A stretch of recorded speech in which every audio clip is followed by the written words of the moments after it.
El Nino की वजह से इस साल खरीफ फसलों के उत्पादन पर असर ना पड़े, इसके लिए समय रहते सरकार पहले से योजना तैयार कर रही है। इस योजना के तहत किसानों को फसलों के बारे में एडवाइजरी जारी की जाएगी, समय समय पर मौसम का अपडेट दिया जाएगा।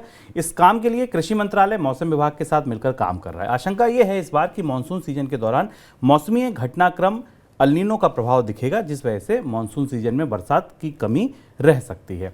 सर, सूखा पड़ने की कितनी संभावना है? बरसात की कमी रहेगी या बात सूखे तक पहुंचेगी?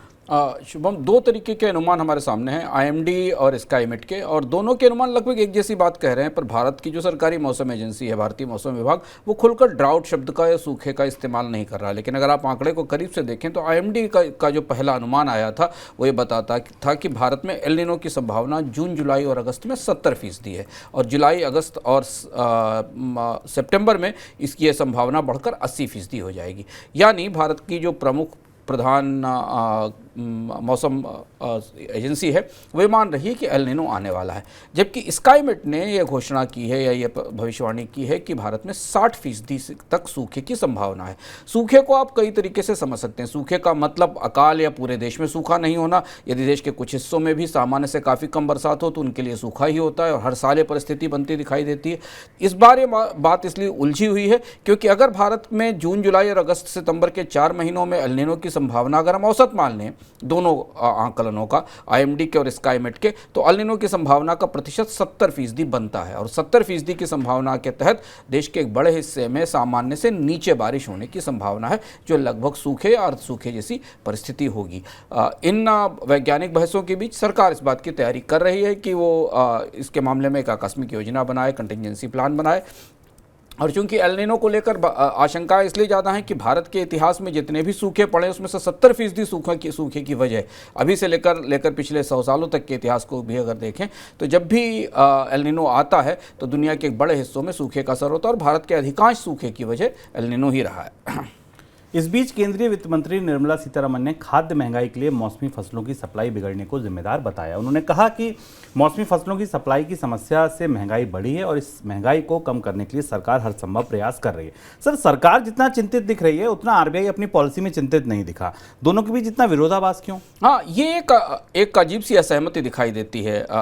आरबीआई ने अपनी पॉलिसी में जब ये कहा कि महंगाई अब कम होगी, ब्याज दरों में बढ़ोतरी रोकी जाएगी, हम इस पर विचार करेंगे, उसी समय उसके एक हफ्ते बाद, 2 हफ्ते बाद सरकार की तरफ से और कोई नहीं, स्वयं वित्त मंत्री को ने कहा कि जो बाजार में मांग आपूर्ति की परिस्थिति और खासतौर से जो सीजनल आपूर्ति है उसके बिगड़ने के कारण महंगाई का खतरा दिखाई दे रहा है।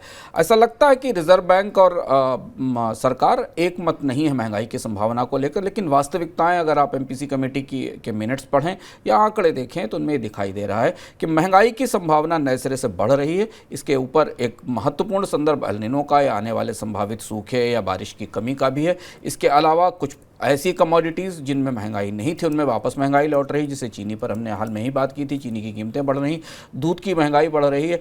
कच्चे तेल को लेकर सरकार में दबाव है। वित्त मंत्रालय ने अपनी जो ताज़ी रिपोर्ट भारतीय अर्थव्यवस्था के बारे में दी थी, जिस पर हमने चर्चा की थी, और इसमें इस साल की आर्थिक विकास दर में गिरावट की संभावना जाहिर की गई है, उसमें भी महंगाई एक दबाव बना हुआ है।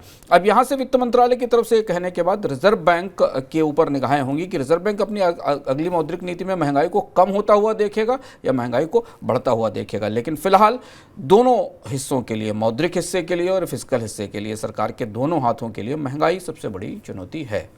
इस बीच एक अपडेट आपको और दे दें, वो है आलू के फसल का। आलू का उत्पादन बढ़ने की वजह से इस साल प्रमुख उत्पादक राज्यों में आलू का थोक भाव पिछले साल के मुकाबले 4 से 5 रुपये प्रति कम है। पिछले साल हमने लहसुन में ये ग्लट बनते देखा था, प्याज में इस बार ग्लट बनते देखा, और अब आलू के यहाँ से भी खबर यही आ रही है। पश्चिम बंगाल की कृषि उपज मंडी में भाव 14 से 15 रुपये प्रति किलो के बीच है। ये भाव पिछले साल 19 से 20 रुपये प्रति किलो था। इसी तरह पंजाब में, उत्तर प्रदेश की भी कई मंडियों में भाव पिछले साल के मुकाबले कम है। अनुमान ये है सरकार का भी, इंडस्ट्री का भी, कि इस साल पश्चिम बंगाल और उत्तर प्रदेश में आलू का उत्पादन पिछले साल के मुकाबले ज़्यादा हुआ, और उत्पादन ज़्यादा होने के बाद आपको पता है कि आपूर्ति उतनी नहीं है, इसलिए कीमतें गिर रही हैं।